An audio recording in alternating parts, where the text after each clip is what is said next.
Hello, I'm Aaliyah and this is Coffee Beans and Horror Fiends. On this channel, we are going to be deep diving into all things horror while fueling up on LIZZIE Coffee.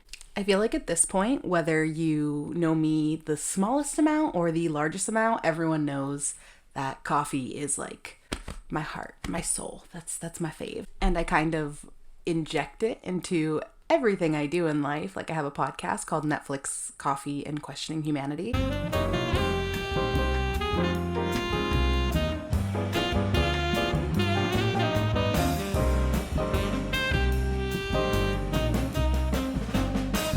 So it's just kind of everywhere. So this makes perfect sense for me. In today's episode, I'm super excited because I kind of took a field trip, which, no spoilers, but what a fail. But it's going to be all about LIZZIE Borden. And yeah, that LIZZIE Borden. We're going to not do that anymore. Crass gestures aside, yes, we are going to be talking about LIZZIE Borden. And as far as coffee goes, I'm really excited because it is 1:30 in the morning and I'm still zipping from this coffee I'm drinking, and I'm really excited to show you. So this is the Volto Energy coffee in the flavor vanilla. Whenever I'm not sure and I'm trying a new flavor of any type of coffee, vanilla is my go-to because I know I love vanilla. I'm sure you've seen these. I got mine at Walmart, so I'm sure they're not like hard to find. And as you can see, it is USDA organic certified, and it is a cold brew coffee with milk. So if you are vegan or lactose intolerant, sorry, it contains milk. I apologize, but it's so yummy. I love this. Jesus. Do you see that? It's all in my hands now. I'm just making it rain. So good. So now that we are caffeinated and rejuvenated, let's get into talking about the horror. LIZZIE Andrew Borden was born on July 19th, 1860 in Fall River, Massachusetts, to Sarah Anthony and Andrew Jackson Borden. Her father grew up poor but eventually prospered through manufacturing and selling furniture and caskets, then moving on to property development where he thrived. He directed several textile mills, owned commercial property, and was also president of the Union Savings Bank and a director of the Durfee Safe Deposit and Trust Co. Now, this information is important because A, this proves he had his hand in a lot of baskets and was involved with a lot of people. And B, it shows that Andrew was rolling in the dough. He was not hurting for money.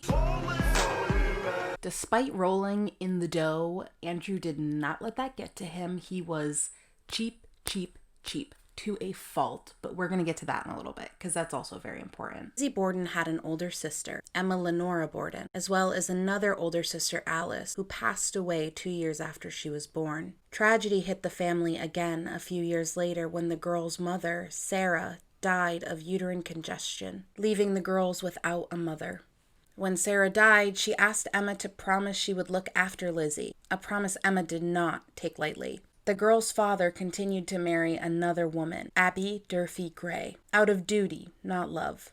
Abby was a respectable woman to take care of the home and his daughters. But Emma, who was the only mother figure up until that point to LIZZIE, and also a teenager, was understandably not happy with the marriage and made this crystal clear. This was not lost on LIZZIE, and she began to follow suit. Even while she was in grammar school, she spoke harshly and disrespectfully of her stepmother. She was also known for her dramatic mood changes and overall strangeness. Do you want a snowman? Over the years, Emma and Abby played a sort of mommy tug-of-war with each other, which obviously had an impact on LIZZIE. The house became divided over the years, and the girls had an unbreakable bond.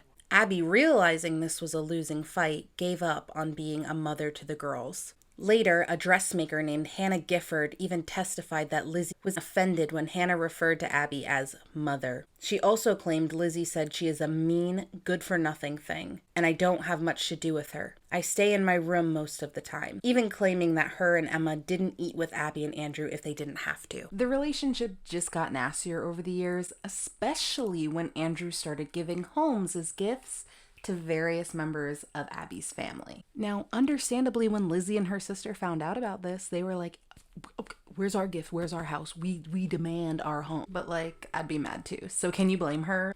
Where's my mansion? Where's my house? Where's my gift? I want the gift of a home. So he ended up gifting them the home that he was leasing that they grew up in with their mother when she was alive, but after the dramatics of it all. At this time, Emma and Lizzie were in their 30s, and both were unmarried and held no job outside of the home. During the 1800s, unmarried women could not live alone, and because the girls were now considered spinsters,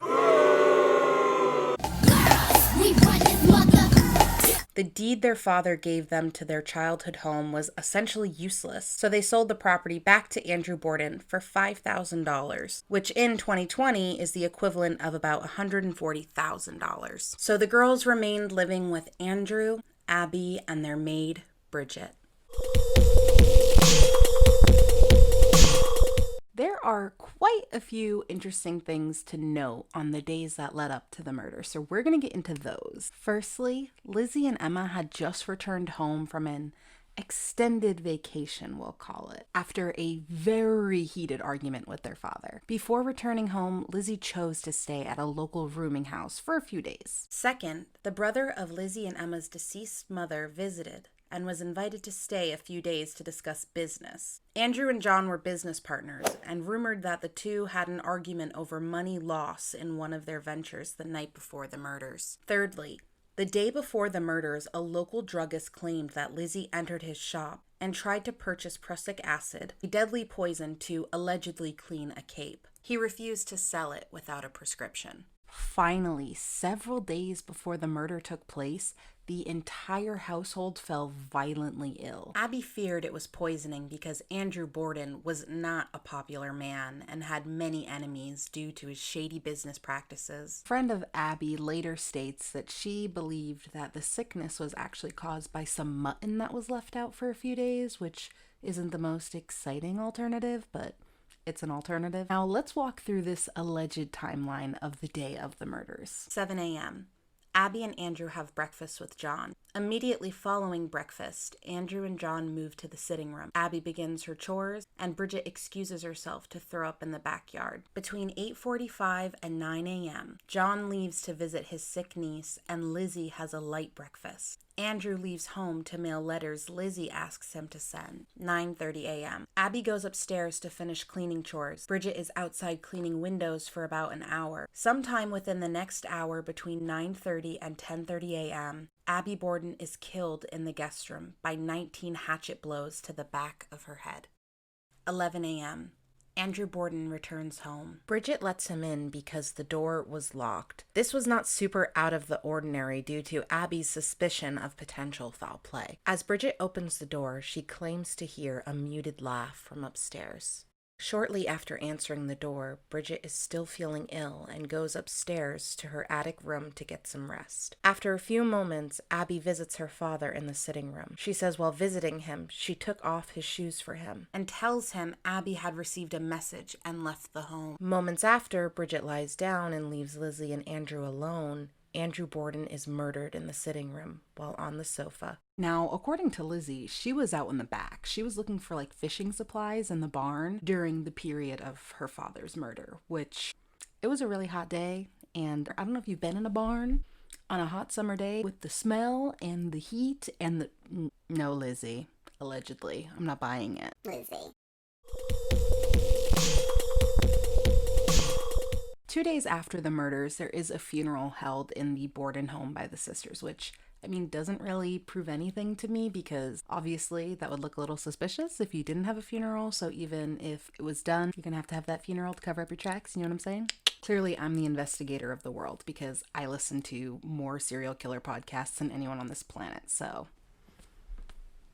I know all. It is critical to understand that this case took place at a pivotal time in American journalism. I cannot stress that enough. American newspapers were changing rapidly. This was one of the first trials in American history that was splashed everywhere. It was a media sensation. It was alluring to people in the middle and lower class because it sort of exposed high society scandal. A Stanford legal historian, Lawrence M. Friedman, said, quote, "The case ripped aside a curtain that covered and concealed a kind of dry rot, a concealed pathology, one which arguably was eating away at the pillars of society. Every move Lizzie made graced the headlines. The newspapers didn't focus on accuracy. They were more concerned with spicy articles. 3 days after the murders, Emma tells Lizzie to burn a blue corduroy dress in the fire. And that's shady. Shady. According to Emma, the dress was paint-stained and old. Shady. And Lizzie had only had that dress for a few months, so a little side-eye, a lot of side-eye. Upon researching this, I really didn't think much of it, I'll be honest. Because obviously the police did an investigation, and within an investigation, I would think they would notice some blood-stained clothing, right? I feel like that's the bare minimum in an investigation. Like, no matter how hard you were not trying to do your job, you would find a bloodstained dress. But upon further research, I learned that the police did a very cursory investigation. At the time, the officers would have been extraordinarily uncomfortable looking through a woman's closet. Because of this, the dress could have easily been hidden. Obviously, that dress would have been heavily bloodstained. Police eventually came to the conclusion that the murders must have been committed by someone in the Borden home. They were perplexed by the lack of blood anywhere except on the bodies of the victims and their inability to discover any obvious murder weapon. Suspicion turned towards Lizzie because Emma was out of town at the time of the murders. August 9th, 5 days following the murders, an inquest closed to the public is held to consider the murders of Abby and Andrew Borden. On August 11th, Lizzie Borden is arrested and the next day enters a not guilty plea. After a preliminary hearing and an indictment for murder issued by a grand jury against Lizzie, the trial begins, 10 months after her original arrest. District Attorney Thomas Moody brought the bashed skulls of Abby and Andrew Borden into the courtroom. According to one newspaper, this caused Lizzie to faint and sent thrill and excitement through the amazed spectators. The trial was a roller coaster, to say the least. Another really interesting to note about the trial is that Lizzie was prescribed morphine, which is a very valid excuse for confusing behavior and erratic responses during the course of the trial. Lizzie Borden's neighbor, Adelaide Churchill, confirmed that she saw Lizzie in a blue dress, but didn't recall any blood on it. According to Bridget the maid, Lizzie wore a blue dress the morning of the murder. Alice Russell also testified that the night before the murders, Lizzie announced she would soon be going on vacation and felt, quote, that something is hanging over me. Then Alice claimed Lizzie revealed that she felt afraid that something was going to happen and wanted to sleep with one eye open half the time for fear somebody might burn the house down or hurt her father because he was so discourteous to people. Lizzie's defense attorney brought up several great points. For example, where was the axe head that broke off the supposed murder weapon? They also exploited the state's own timeline that gave about 8 to 13 minutes at the point of when Lizzie murdered her father to when she called out for help. That means that within that time frame of 8 to 13 minutes, Lizzie would have had to kill her father, wash the blood off her clothing, herself, and her murder weapon, then hide that murder weapon, hide the blood-stained clothes. That also, I just imagine this in my head, they would have been wet with blood as she's holding them, because I'm trying to justify, like, okay, maybe she didn't wash her clothes, maybe she just balled it up, but they would have been wet, been dripping with blood, and she would have been covered in blood, so like she'd still have to wash herself very thoroughly. So this is highly unlikely, in my opinion, of course. The key moment in the trial was when a 3-judge panel ruled that Lizzie Borden's inquest testimony from months prior that was full of contradictions and implausible claims could not be submitted into evidence by the prosecution. Why, you ask? Because America, baby. Lizzie's testimony at the inquest, made without her attorney present, was not voluntary. Lizzie should have been warned, according to the judges, that she had the right under the 5th Amendment to remain silent. Yeah, it's a party in the USA. Yeah, it's a party in the USA. On June 20th, 1893, the jury of 12 men returns its verdict, not guilty. After Lizzie Borden's acquittal, she chose to stay in Fall River. Her and her sister Emma briefly returned to the house, but then purchased a 14-room Queen Anne-style home in a fashionable neighborhood called The Hill. The sisters were now very wealthy and had a large staff of servants and built a lavish monument which they placed at Abby and Andrew's gravesite. Okay, honestly, this was the weirdest thing to me in this whole bizarre murder case. Yeah, this was the weirdest, but I thought that women who were unmarried were not allowed to live without a man. So what changed all of a sudden? Maybe if the husband and father were deceased, it was cool. Who knows? Lizzie began to go by Lizbeth, hoping for a fresh start. Who is it? That didn't happen. Children pranked and taunted her. Former friends abandoned her. Even fellow church members avoided her. In 1897, Lizzie was in papers again for shoplifting, something she was known for in her teenage years. Lizzie traveled to big cities to attend theater and made new friends, one of which was actress Nance O'Neill. Gossip spread about the two being lovers, which in 1904 was a big no-no. Emma stood by her sister through it all until this point. Nance and Lizzie's relationship, or friendship, ended after a few years, but Emma and Lizzie remained estranged for the rest of their lives. Lizzie Borden died in June of 1927 at the age of 66. As you can imagine, there are several theories. One theory from the book, Lizzie Didn't Do It, by William Masterson, believes Lizzie Borden was innocent. Masterson approaches the case from a scientific point of view and comes to his conclusion by talking with scientists and scientific historians about how blood evidence was analyzed in the 1890s. Masterson takes his data and concludes that Abby and Andrew were killed by a teller at a bank Borden had financial interest in. He was suspected of embezzlement. But what was the motive to kill Abby then? And how would he know she was home if she was upstairs? If the timeline is to be believed, why would 2 hours pass between the killing? This isn't an impossible scenario. It's just not fitting together, in my opinion. Another popular theory is in regards to Lizzie's motive. Many believe Lizzie is guilty, and her reasoning for the brutal murder was because her father murdered a flock of pigeons that they had in a little coop situated in the back of their home. Being an animal lover myself, I totally get why this would send Lizzie into this axe-murdering rage. However, these were pigeons that were not pets. They were pigeons. They were kept as small game for food. It was very common to house pigeons and cook them and kill them. So not exactly a realistic scenario. I don't think she's dealing blows to the back of the head for wringing the neck of her future dinner. And not even a good dinner. Pigeon doesn't even sound good.